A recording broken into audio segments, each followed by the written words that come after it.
कर रहे हैं, तो कितने लोगों ने जब बोला था वो किया? कितने लोगों ने वचन पढ़ा एवरीडे, हर दिन? श्योर? पक्का? गुड। आइए, वचन का, परमेश्वर के वचन का हमारे जीवन में क्या काम है आज हम लोग देखेंगे।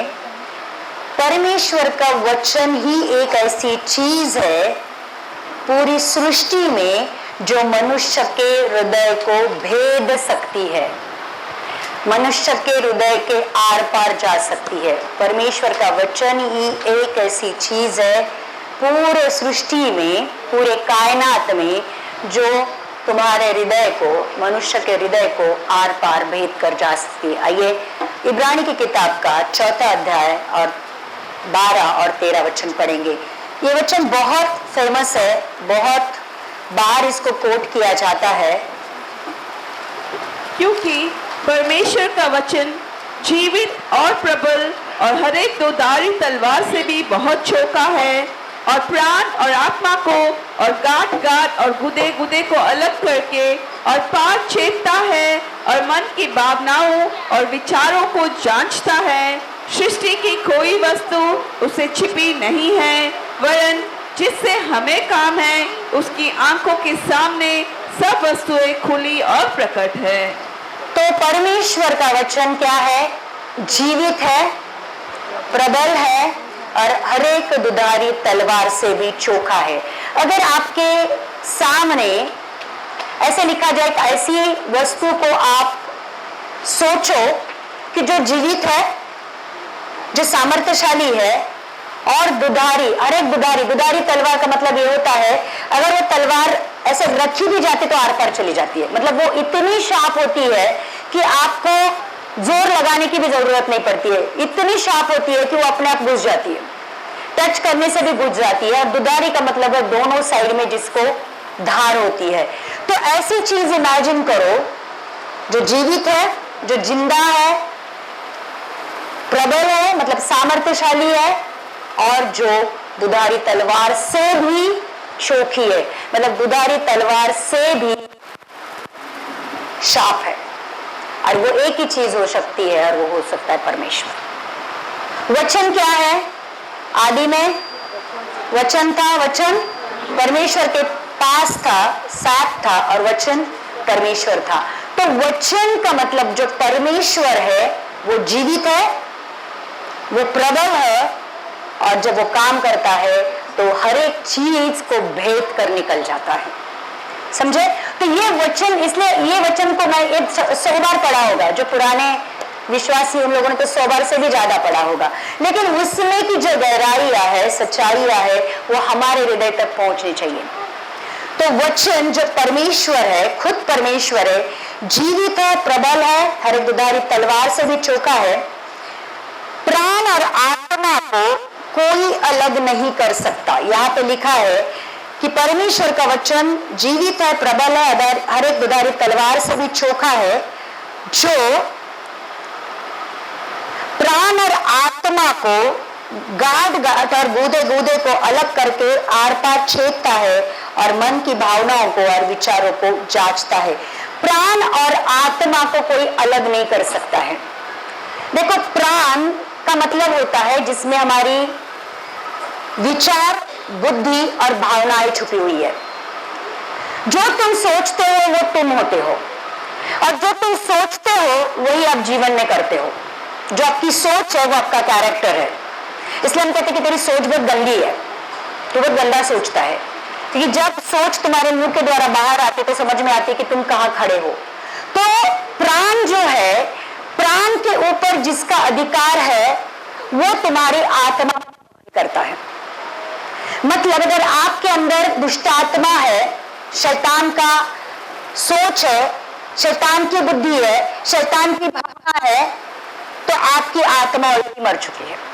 लेकिन आप में परमेश्वर का मन है, आपकी सोच परमेश्वर की जैसी है, आपकी भावनाएं परमेश्वर के वचन के साथ मेल खाती है, इसका मतलब आपके अंदर पवित्र आत्मा काम करती है। तो आत्मा और प्राण को कोई अलग नहीं कर सकता है। लेकिन ये जो वचन है इतना शार्प है, इतना तीक्ष्ण है कि आत्मा और प्राण को भी अलग कर सकता है। दूसरी बात लिखी है, गूदे गूदे को अलग करता है। गूदे गूदे का मतलब होता है जॉइंट्स, मतलब परमेश्वर का वचन जो जीवित है, एक्टिव है, धारदार है, भेद सकता है और जांच भी सकता है। हर एक आंख, वो एक आंख के समान देखता है। जैसे कैमरा आर पार जाता है वैसे ही परमेश्वर का वचन जाता है। और वो कहता है कि गूदे गूदे और गाड़ गाड़ को, इसका मतलब होता है जो हड्डी होती है, हड्डी के अंदर हम लोग ठक ठक कर कर खाते हैं, वो बोन मैरो होता है, जहां पे पेशियां बनती है, वो पेशियों का कारखाना है। तो वचन ये कहता है कि परमेश्वर का वचन इतना शार्प है कि वो तुम्हारे गूदे गूदे को और हड्डी को चला जा सकता है। इसलिए जब आप वचन लेकर प्रार्थना करते हो और अगर आप बीमार हो तो वचन तुम्हारे बीमार शरीर में आर पार होकर आपको चंगाई देके जाता है। आप समझे? इसलिए ये वचन इतना शार्प है। देखो ये सिर्फ बोले हुए शब्द नहीं है, वचन सिर्फ बोले हुए शब्द नहीं। इसलिए आपके दिमाग में मुझे ये डालना है कि ये वचन परमेश्वर है जो जीवित है, प्रबल है और हर एक दुधारी तलवार से भी चोखा है।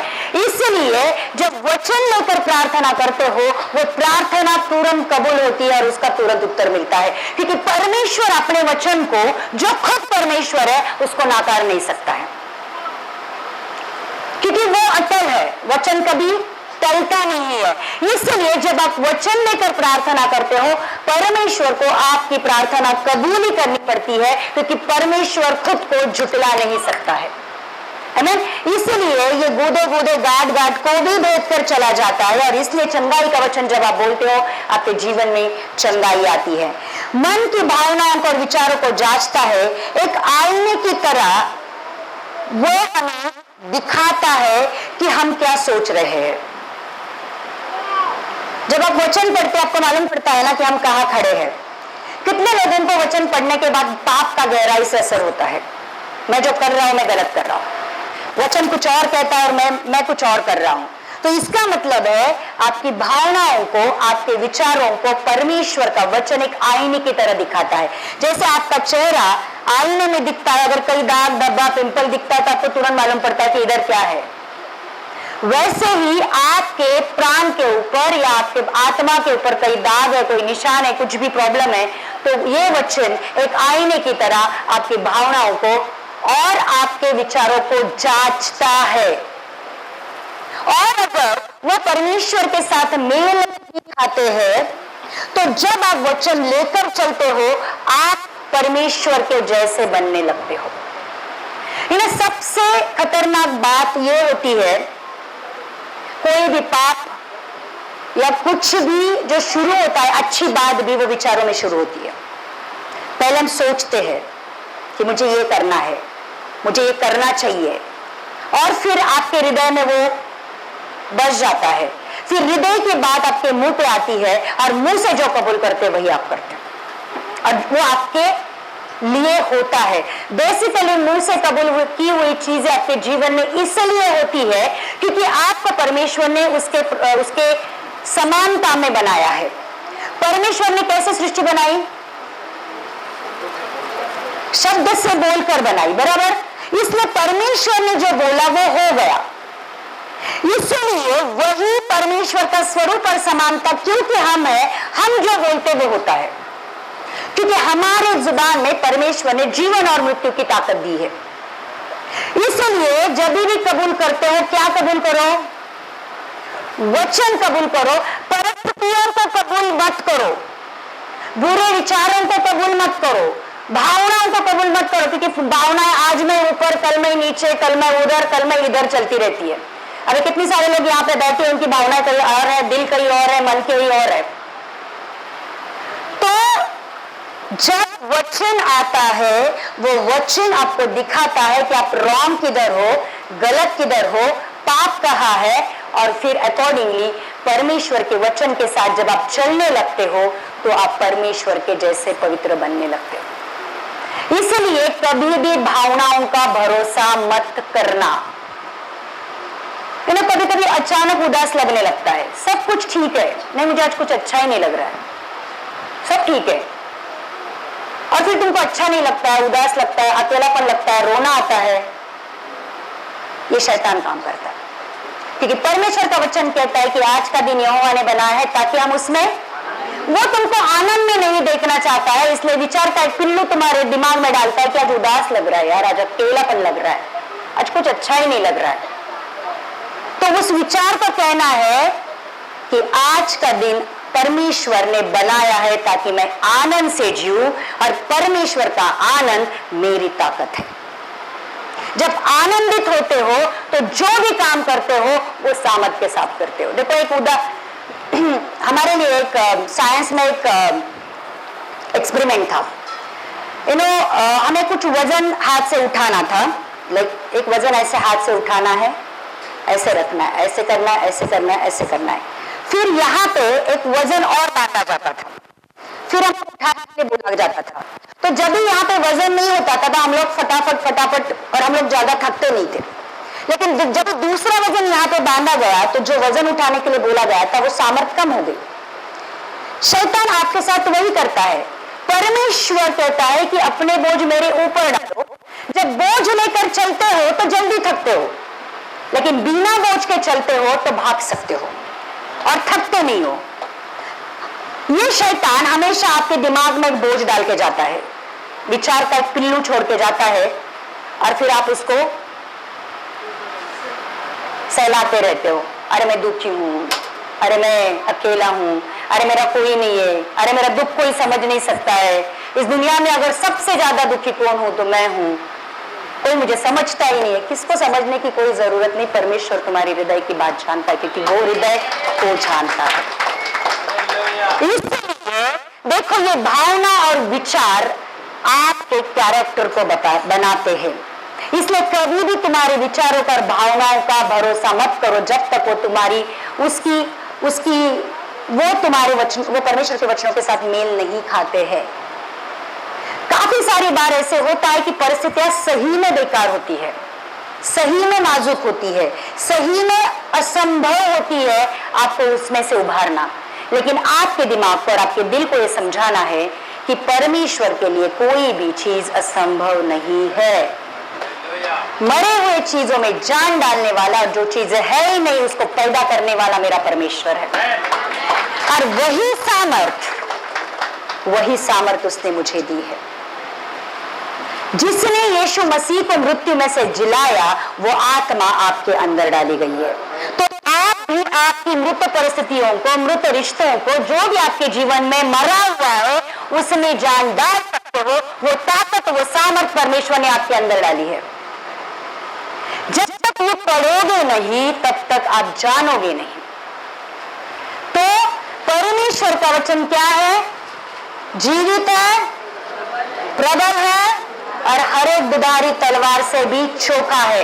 परमेश्वर ने आपके हाथों में एक ऐसा वेपन दिया है, एक ऐसी तलवार दी है, जो तलवार हर एक परिस्थितियों को, हर एक बीमारी को, हर एक तकलीफ को, हर एक प्रॉब्लम को विजय में बदल सकती है।